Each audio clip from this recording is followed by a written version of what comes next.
What is up, Rockets fans? We are winning 3 games in a row. We need to tell the mayor to start planning the parade. I'm going to get into the game versus the Kings, Alperen Sengun's dominance, what I saw from Jaylen Green, all of that right now. Tap in. Enjoy.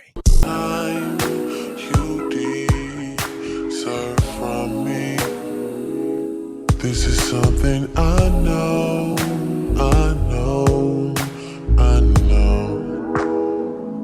So early on in the game, the Kings came in trying to play a little bit of bully ball. But one thing that led me to believe we were going to win this game is that we were able to match it. And from jump, we knew what time it was. And you can see with this play set right here, they want to get into their dribble handoff action here with Herter and Sabonis. You get into the DHO. Now watch Jaylen Green. Like, rarely you see him give effort like this around screens. Usually Jaylen in the past few years has historically been known for getting wiped out or just dying on the screens, but just watch the effort. And this is the Coach Udoka effect. This is what happens when you are pushed to your limits by your coach to be better. Look at the effort to stay at the hip of Herter there. Now you get Sabonis on the roll, and there's no advantages gained here by the Kings, because now once Herter is airborne, he's just either going to turn it over or he has to pass it to a teammate. Look where Dillon Brooks is at. He's ready to help Alperen out in case Sabonis gets to the basket. Look where Fred is at. He's ready to help Alperen out in case Sabonis gets to the basket. And this is the difference from last year, is that guys are intentional with their help. You can trust your teammates on defense. At the same time, they're not going to mess up their assignment. Watch, once that pass gets over, Dillon always keeps good leverage. His hips are able to turn out because he's not totally turned fully around facing the basket as some of our young guys would do, able to recover to his assignment and in good guarding position. Now you get Sabonis flashing in the post there. Alp is ready to take on that. Look at everybody's alignment. They're splitting, being able to help, and also their original assignment. Jabari's in good position. Jaylen's in good position. Everybody isn't in the post. And you get a Harrison Barnes trying to attack Dillon. Guess who's there to help? Fred VanVleet closes that door, forces the pass out to a bad shooter, and leads to a contested three-point shot with the shot clock going down by Davion Mitchell, which was why Davion Mitchell went 2 for 11. The reason he took 11 bad shots, was that at the end of the day, the Rockets forced the Kings to give the ball to the guy they didn't want to shoot it. And that is the sign of a great defense. And this is what your Rockets are cooking up. All right, so the Rockets are coming off their second victory on 2 games in a row against the Sacremento Kings. I made a bold prediction in the last game that if we were able to beat the Kings 2 times in a row on back-to-back games with or without De'Aaron Fox, the Rockets are going to make the play-in. And as currently constructed, assuming everybody's healthy, I think that the Rockets are a play-in team at minimum. The reason I say this is you cannot beat a team as bad as they did. I mean, you guys watched the game. The Kings basically gave up on a lot of plays because they were so frustrated. How many shot clock violations or last-second shots were they taking because of the Rockets' defense? Once again, last year or the years before, when you think about how the Rockets were beating teams, Jaylen dropped 40. Kevin Porter had, 80% shooting from 3. It was some weird anomaly for us to be able to beat these teams. But right now, when you're beating a team on defense, it's a different ballgame. And that's exactly what the Rockets are doing. And it is impressive. This is a hats off to Coach Udoka. The Rockets are they're just balling right now. Like the Kings literally quit in the middle of the game. You could tell they were over it, to the point where the Kings coach had to go to his bench like midway through the third quarter. 2 games back to back. And this is not people are going to say, oh, there's no De'Aaron Fox. This is a team that was 3rd in the West. It wasn't just because of him. They have a system, and we shut that down. Now, obviously, he would have helped, because when those plays are shut down with their initial actions, and now they have to get into the free play where the guys with the talent start doing their thing. That's where he comes into play. But we were shutting down their actions, and the guys closing out on the shooters, the extra effort, all of that was there. But man, what a victory. Great time to be a Rockets fan. But I'm going to get into the players' performances right now. So first play we're going to look at is Jabari Smith Jr. Great game from him. Didn't do too much. Was efficient. 13 points, 4 rebounds, no assists, 62% from the field, 60% from three. Jabari's been on a roll since the Spurs game. He's been locked in. And today he actually flashed some good defense, especially on the point of attack. He was rotating well. These are the things I'm talking about, guys. Step by step, incremental growth. Once again, the analogy of teaching a 10-year-old how to ride a bike. Jabari under Steven Silas, Jaylen under Steven Silas, Sengun under Steven Silas in the NBA. So they got reps. They were able to do what Rafael Stone wanted. But now that they're being asked to do things that they're not used to or comfortable doing, they're struggling. And that's what you're going to see early on. But because they've gotten reps in the NBA, they're going to be able to catch up to their cohorts a little bit faster than a rookie. So they were going to start off this year looking like rookies, but the acceleration in their development and learning is going to be rapid. But for him, great game from him. He was a +10 on the court. I saw that Coach Udoka also used him and Jaylen aside from the starters. So that's why him and Jaylen's plus minus is not going to be as high as the starting fives, because he separated Jaylen and Jabari from Sengun, from Fred, and from Dillon to give them some autonomy in the secondary lineups, which I love, because people were, saying that they're not getting enough shots for the young guys. So he offset the youth with the old on one side. So that's a little wrinkle that you guys should watch out for going forward. I love how those lineups held their own. They did pretty good. +10 is still winning in those lineups, especially given that the bench isn't what it's going to be. Now you imagine those second lineups with Jaylen, Jabari, you throwing Tari Eason in there, right? Now you're cooking something with Lil Amen Thompson. Exciting times. So look out for that lineup, but great job to Jabari. So Jaylen Green had a great game, and guess what? This is almost poetic. He took one less shot than he did the last game. Remember, I had a whole spill about people were like, oh, Jaylen needs more shots. Fred is ball hogging. Coach Udoka doesn't know how to use him. He took one less shot and had 23 points, 13 more points. You know why? Check out these free throw attempts. Check out the free throw attempts. Bro had 12 free throw attempts. Do you know why he had 12 free throw attempts? Because he was driving to the basket. He drove downhill. He was aggressive. Okay, so basketball isn't that hard, bro. You're one of the fastest players in the league. You're playing against a team that plays the drop with slow centers. Attack, and he did that. Got to the line. Once again, I never care if Jaylen scores like 50 points, 10. It doesn't matter, because it's really based on how he's playing on the court, how well the Rockets are going to do. That's really the key for him, is to be aggressive. And aggressive doesn't mean taking 30 shots. Aggressive is a play style. Aggressive is a mentality shift. Aggressive is being a dog and wanting to go get it. And he did that in this game. Attack. That's all you can ask for him, is he figures out the fine points of this offense. There's going to be a point where he's going to pick his spots, where he knows where to go at a certain context in the game, whether he needs to go to his mid-range, whether he needs to attack, whether he needs to cut, whether he needs to shoot his threes. But until then, all you can control is your aggression. And there's no excuse for him to be as passive as he was in the first Kings game. This is the Jaylen that we need as he figures everything out. 23 points, 2 rebounds, 2 assists, 9 field goal attempts, 12 free throws is crazy.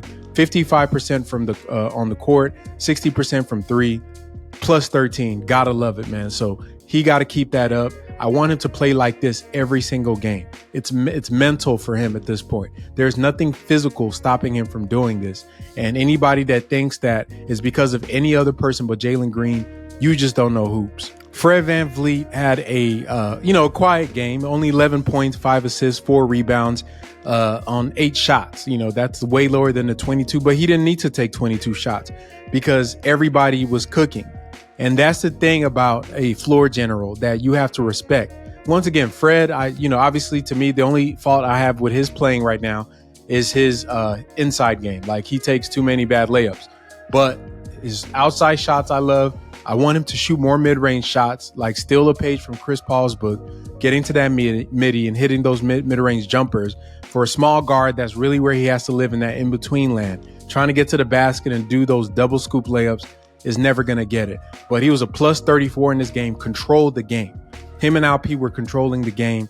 And for him, the reason he's a point guard and knows what he's doing, he rises to the occasion of the team. Meaning if Jaylen Green isn't being aggressive, Fred has to take 22 shots because he can sense that. He feels that void. If Jaylen Green is cooking, if Jabari is cooking, if Sengun is cooking, hey, he just sets the table for them to eat. That's how it got to be. And that's what we've been missing on this team for the past 3 years. Some of the finer nuances of playing the point guard position that don't pop off the page. When people used to quote, oh man, KBJ had a triple double. But you're looking at our offensive ratings, the assist numbers, assist to turnover ratio, all these things are in the gutter. But you're looking at just raw stats to justify the play of a point guard. You can never do that. But Fred, good game for him. Like I said, team high, him and Dillon plus 34, balling. I mean, he's playing like you want him to play. Once again, the efficiency, not really great on the inside the 3-point line, 37%, shot 50 from three. But, like I said, he's getting the team where they need to be. When we play the better teams coming up, he's definitely going to have to be much better. He's going to have to step up, and I expect him to. So Dillon Brooks comes back down to earth with this game with only 9 points, only shot 50% from the field, which is, pedestrian for his standard. 33% from three, which is around where you kind of expected him to be. I think by the end of the year, Dillon's probably going to be a solid like 38% shooter when everything settles in. But a plus 34, a team high, along with Fred VanVleet. Elite defense. The dude can guard damn near every position. Him and Fred are just changing the Rockets' defensive identity. Like the Kings starters were on pace to only score like 60 points. And I'm kind of mad our bench gave up a lot of points in that fourth quarter because they kind of tanked our ratings. Greedily, I kind of wanted us to keep clamping them up, let the starters play a little bit longer so we could secure some of those top ratings in the league because I want it all right now with the Rockets. But, 9 points, 6 rebounds, 1 assist. Just a game where he didn't really have to exert too much on the offensive end because other guys had it going. And guess what? They're cool with that. This is all you could ask for from veterans, right? Once again, one of the reasons I didn't really care much for the James Harden acquisition, because I need guys that can fill voids and also fall back. And that's a rare combination to have in vets, especially vets that are still relatively in their own primes. So for them to take on this role of allowing our young guys to figure out their game while being training wheels on them as they're learning to ride, once again, that bike analogy, but able to take off the training wheels as need be. That's a rare combination of finding vets. And I think it kind of helps that they're paid and secured. I made a video about the Rockets young guys needing vets. It's a video about, I used a example of Devin Booker and Tyson Chandler and how Tyson was Devin's vet.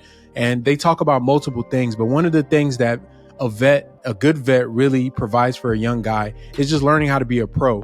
But it's not a lot of guys in the NBA that are willing to actively take that role of a veteran. And Tyson spoke on that. Like, you have to want to do this. And I think the Rockets have thread the needle of finding players that are good enough to contribute on the court. At the same time, they're willing to impart knowledge and take a step back to allow the young guys to grow and develop their game. So I think that's a plus for us. But Dillon and Fred have been stellar in their time in Houston. So, I would love for that to keep going on. And they're going to get to a point where they find a smooth kind of happy medium between where the guys are playing well, the young guys, and the vets are actually contributing at a baseline level where everybody knows their role. Once again, this is not what the team is going to be. This is the worst they're going to be. I'm going to keep saying that. Every game, this is the worst they're going to be. Anything upward from here is better. Whether they win or lose, they're still figuring out everything. This is the worst they're going to be. And that's exciting. For Alperen Sengun, once again, at this point, you just expect him to have a dominant game against the other opposing center. He's been destroying the opposition at his position damn near every game. 17 points, and he could have had probably 20 something if they played a full game. 8 rebounds, could have had a triple double if he stayed and greedily wanted to take some, but he let some of his teammates get the rebounds by boxing out. 12 assists on only 13 field goal attempts, shot 53% from the field. 0 for 3 from 3, plus 30 on the game. Once again, right now, he's the Rockets MVP. He's our best player. Everything hangs on him. The offense is based around him. And slowly but surely, the team is taking the identity of Sengun's playing style. And I love, once again, this is where Coach Udoka you have to give him his kudos for this, because the way, people were complaining on one side, you had people that were saying that, oh, Alperen Sengun needs to be the focal point of the offense. He needs more touches. They need to post him up more. On the other side, people were saying they need to run more stuff for Jaylen, for Jabari. And what Coach did was he started off from ground zero, squared and leveled the playing field, where they just ran basic offensive principles and sets, dribble handoffs, pick and roll, where nobody was really like prioritized to a major way. And the reason he did that was he was assessing. He was assessing the situation. He was assessing the players. He was assessing their skills. He was assessing who does what, where, when, and how, so that he could make an informed decision about what type of play styles they should run. And that's why, once again, patience should be a virtue for all of us, because they still haven't gotten there yet, right? You still want to keep collecting data to see what your guys are good at. Who likes the ball where? What time do I push this button to get this guy going? Who should I make the substitution? All of this is going to be an ongoing assessment that Coach Udoka is going to be doing. But one thing they have found, and I saw this early on in preseason, is that Alperen Sengun gives them instant offense. The dribble handoffs, the post-ups in a pinch, and other ways they're using him, to me, is just how they should have been using him for the past 2 years. And we are finally at a point where he's able to explore his talent at the NBA level. At the same time, the defense. Guys, let's look at the matchup between Alperen Sengun and Sabonis. Alperen Sengun, 16 points to Sabonis, 9.5. Alperen Sengun, 9 points to Sabonis, 4.5. This is in 2 games. And Alperen Sengun, 8.5 rebounds to Sabonis, 11. Sabonis in this last game was only generating 0.87 points per possession. That means every time he touched the ball and tried to score it, it was less than 1 point. That means he was on clamps. While Alperen was well over 1 point per possession, basically scoring on half the times. He was eating Sabonis up, eating him up. I mean, this was I felt bad for the dude. The way he was getting just bottled up. He couldn't really do anything. You saw the frustration in his face. Alperen Sengun on the open court, guarding guys on the perimeter, moving his feet. He's going to give up, a couple, guys driving here. He's going to get lazy, and he has a couple plays here. But guess what? So does every single player in the NBA. Dillon Brooks gets cut on at least once or twice a game, right? So this impossible standard some of you guys are holding Alp to on defense, where not only does he have to be the best perimeter defender, he also has to guard the rim like prime Dwight Howard in order to satisfy some weird fetish people have for a specific archetype of big man. Like, players come in all shapes and sizes. Nobody thought anybody could do anything till they did it. And I'm here to tell y'all, dude is here to stay. Like, he is here to stay. He is the Rockets' most important player right now, and he's about to get tested coming up, though. We have a slate of big men coming into our Toyota Center with this homestand, plus on the road. This next few games for the Rockets are going to be critical, and it's really going to me, give Alperen the ability to show on a national stage, because they're going to have some big games, Lakers, Clippers, Nuggets, on a national stage that he's arrived. I expect him to keep improving. This is the worst he's going to be. Every game that passes the chemistry between him and the guards and the other players is kind of brewing up, and guys are getting comfortable. Once again, I love Deion Sanders. I love the sayings he be having. They're just getting comfortable. Don't let them get comfortable, like Deion would say. Don't let them get comfortable. Now, hopefully, we're not like the Colorado Buffaloes where we get comfortable and start losing.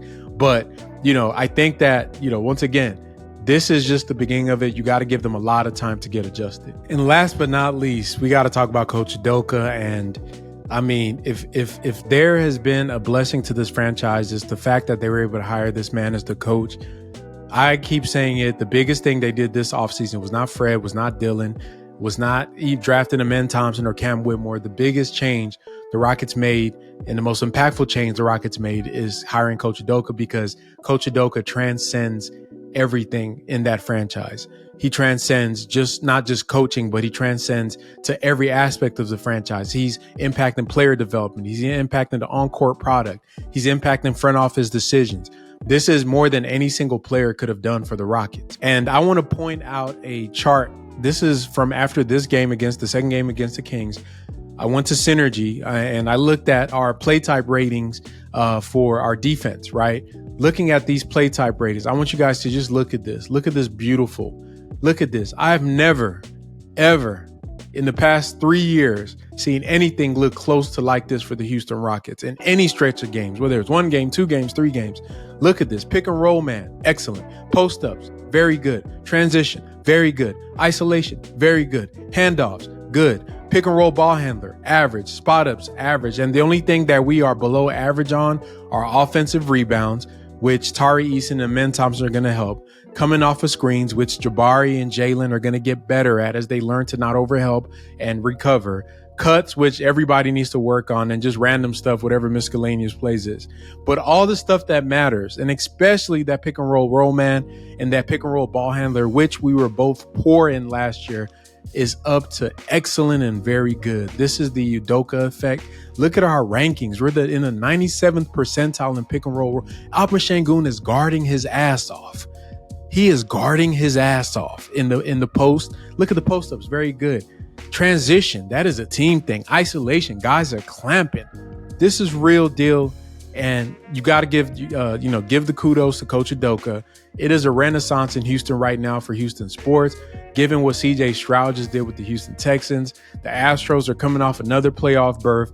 The Rockets are on the come up. Hopefully this sustains. Once again, only 6 games. They can go on the 3-game losing streak easily. But I'm not even looking at the wins and losses. I'm looking at structure.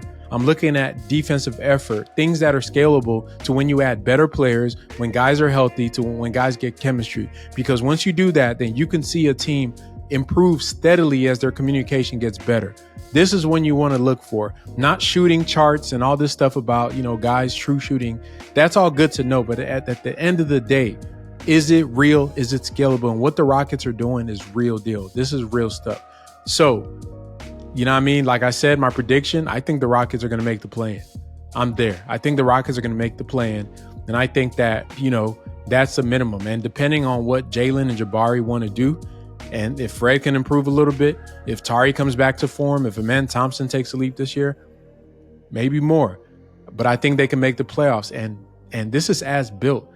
Rafael Stone could really make me happy with him if he actually did something with Oladipo's contract and went and got a piece that could help us off that bench unit, get us some shooting, maybe get us a real center to back up Alperen Sengun, then we could be cooking with some. But y'all let me know, what was your favorite part of the game?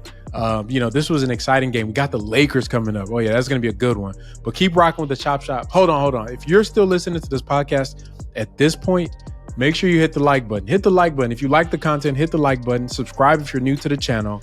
Now I'm going to say it. Keep rocking with the Chop Shop, and we're going to keep dropping that. Bye.